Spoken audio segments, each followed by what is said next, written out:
macam kayak semua orang Tapanuli makan babi. Orang ini makan babi, nggak ada yang kena corona.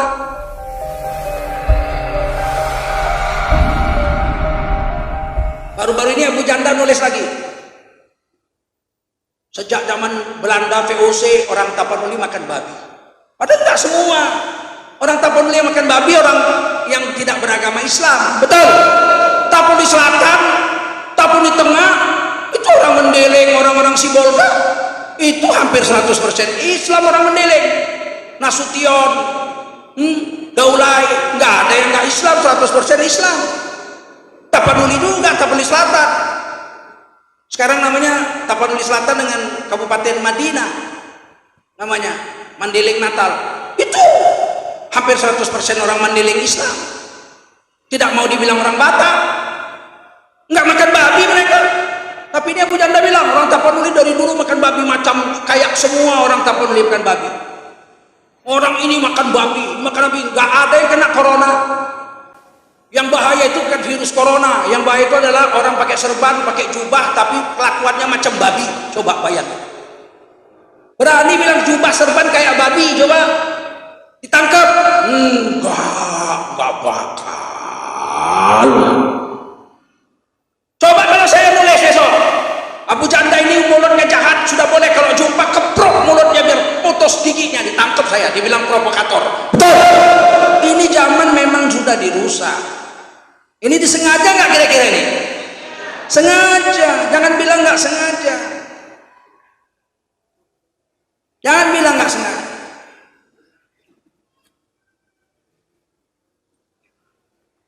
Ada lagi Kepala Badan Pembinaan Ideologi Pancasila. Itu gajinya 1 bulan 70 juta, belum lagi lain-lain. Rektor Universitas Islam Negeri Yogyakarta rangkap jabatan. Dia bilang apa? Assalamualaikum ditukar dengan salam Pancasila.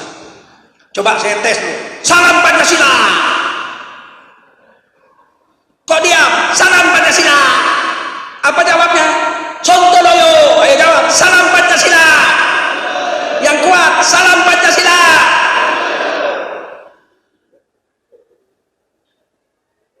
Suruh pecat nggak dipecat? Disuruh pecat nggak dipecat? Kongres Umat Islam se-Indonesia 850 orang lebih, seluruh ormas Islam datang di Bangka Belitung. Saya sedang umroh jadi saya nggak bisa ikut. Biasanya saya ikut, sudah 4 kali saya ikut. 5 tahun sekali ada Kongres Umat Islam Indonesia memutuskan agar BPIP dibubarkan. Dibela, masa untuk membunuh seekor tikus rumahnya harus dibakar. Jadi BPIP itu gaji tikus. BPIP gajinya 1 bulan sekian miliar, 1 miliar lebih. Ternyata salah satunya ada yang digaji seekor tikus. Tikus.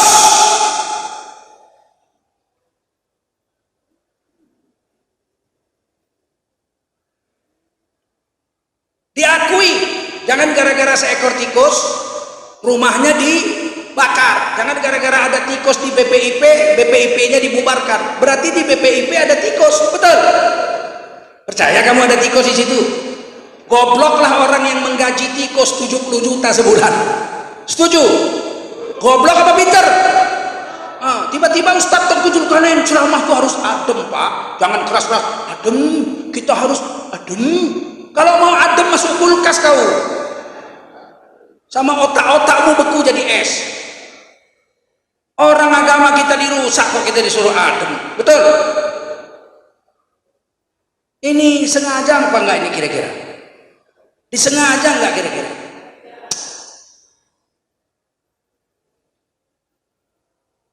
Tujuan BPIP dibuat oleh Pak Jokowi adalah untuk membuat garis-garis besar haluan negara. Makanya yang duduk situ tokoh-tokoh.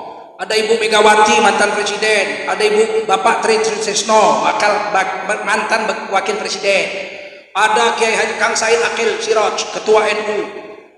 Pokoknya yang duduk di situ orang-orang hebat. Ada Kiai Haji Syafi'i Ma'arif mantan ketua Muhammadiyah. Supaya mereka digaji besar, membuat garis-garis besar haluan negara, sehingga presiden kalau kerja ada patronnya, ada pakemnya, ada garisnya, yaitu garis-garis besar haluan negara yang sudah dihapuskan semenjak reformasi. Semenjak Pak Harto lengser, GBHN nggak ada lagi. Jadi dibuatlah BPIP untuk membuat GBHN. Sudah 2 tahun BPIP tidak berhasil membuat garis-garis besar haluan negara, makan gaji buta aja. Bubar dong, betul nggak? Ngapain disuruh bikin GBHN? Digaji 1 miliar lebih 1 bulan anggotanya, 2 tahun GBHN-nya nggak ada. Kira-kira dibiarin, diterusin apa dibubarin? Itu kucukan main provokator. Gimana kita mau diam coba? Diam. Dah, diam. Kita diancam oleh Rasulullah. Orang yang menyembunyikan ilmu, tidak mau bicara kebenaran padahal sudah lihat kesalahan, di hari kiamat akan dipasang tali kekang di mulutnya dari api neraka. Dan orang itu akan diseret masuk neraka 70 tahun lebih dulu dari penyembah-penyembah berhala. Nggak mau saya, Habib, kita nggak mau. Kita lebih baik mati daripada diam. Betul? Datang orang-orang liberal, komunis, segala macam ini. Diam itu emas.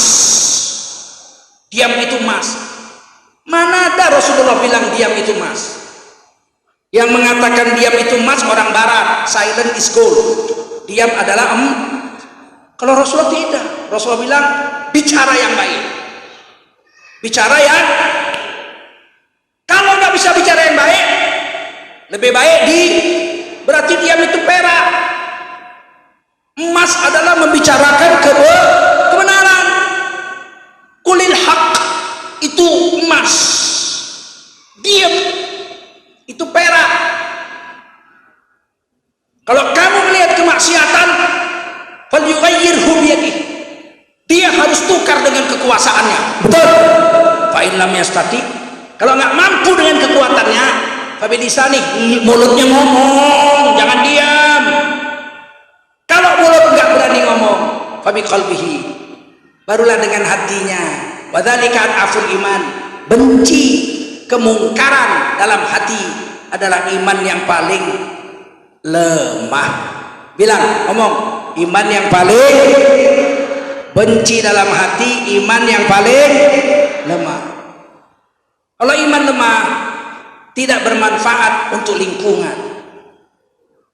Saya kasih contoh. Kalau saya jemur padi, ibu-ibu dengar, bapak-bapak dengar. Kalau saya jemur padi di depan rumah halaman saya, 10 kaleng padi saya jemur. Saya duduk di kursi menjaga padi saya dijemur. Tiba-tiba datang 200 ekor ayam tetangga, makan padi saya. Terus saya lihat ayam tetangga 200 ekor makan padi saya dengan hati benci. Satu harian apa yang terjadi? Padi saya habis. Padi saya, kalau cuma dengan hati, maksiat nggak berubah. Ya malah mungkin saya nggak dimakan ayam, enggak. Tapi ayam itu habis memakan Pak. Benci dengan hati, merusak kampung. Kalau di kampung kita ada jual narkoba, orang jual narkoba kita tahu, kita cuma benci. Besok-besok anak kita, cucu kita ngisap narkoba. Betul? Maka dengan hati itu lemah. Kalau dengan mulut hanya bisa mengubahnya 3 kali. Berapa kali? Efektifnya, bermanfaatnya dengan mulut cuma 3 kali. Ada ayam 200 ekor makan padi saya, sedang saya jemur, saya bentak. Hush! Ayam itu loncat,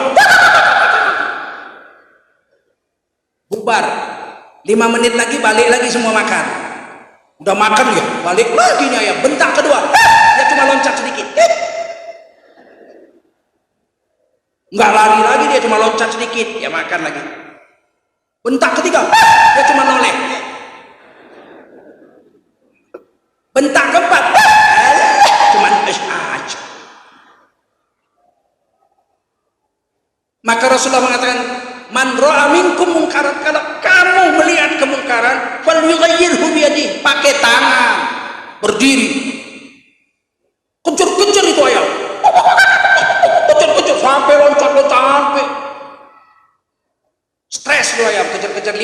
aja kita kejar-kejar. Habis itu kita duduk zikir.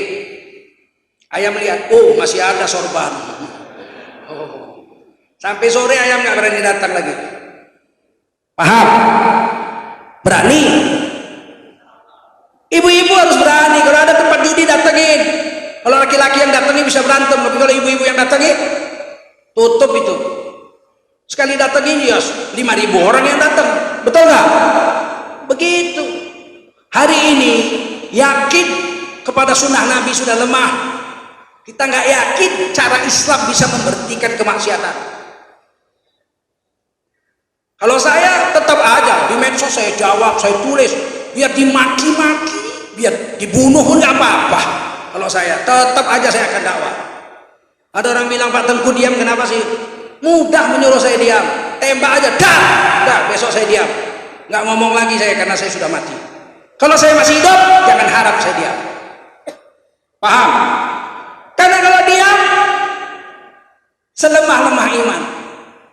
Kalau diam, hancurlah negara kita, hancurlah seluruh anak cucu kita, dirusak oleh kemaksiatan itu.